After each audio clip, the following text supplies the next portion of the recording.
everyone, and welcome to ANOKHI Daily Spotlight TV. Today we're going to be talking about kids, and in particular the nutrients that you need to be feeding your kids to keep them healthy and strong.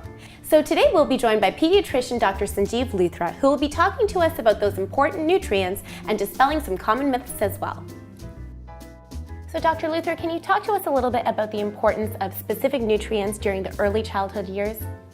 Well, specific nutrients in general, and there are many specific ones, are of course so important. They're the foundation for building good body muscle mass and for mental development.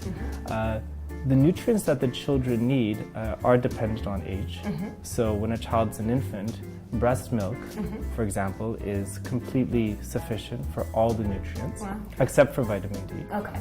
But as children get older, their meals become more normal, like adult meals. And we just want broad representation from all the different food groups.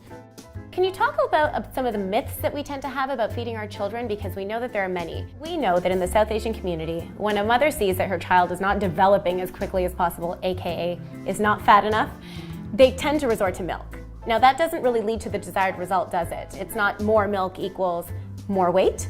My favorite myths that I see is that more milk is better. Although milk is an important food group, it provides calcium and good calories and fats.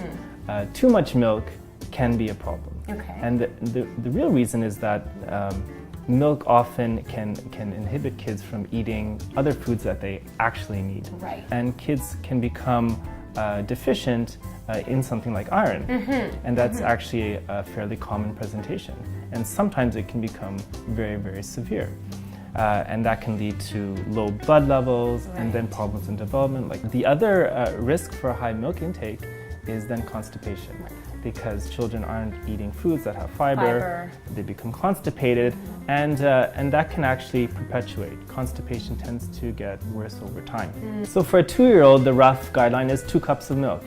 And that doesn't seem that much, because some children are getting 4, 5, 6 bottles or more through the day. But just 2 is really all you need.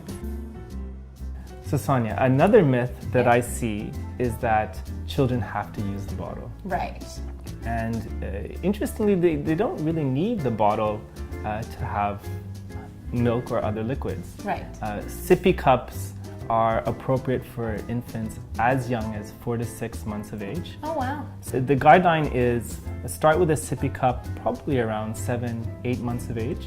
And children should be really off the bottle, if you've had to use it at all, by about 18 months for sure. Parents tend to think that the best way to get their children to bed is actually by giving them a bottle. Now, can you talk to us a little bit about that? Is that actually the case, or is that another one of our myths? Yes, Sonia, this is another one of our myths. I think the broader myth is that children need milk through the night. And yes, sure, drinking milk before going to bed is a way of soothing them. Probably milk through the night is inhibiting appetite during the day. So it comes back to high milk intake, poor eating, and that's part of the problem.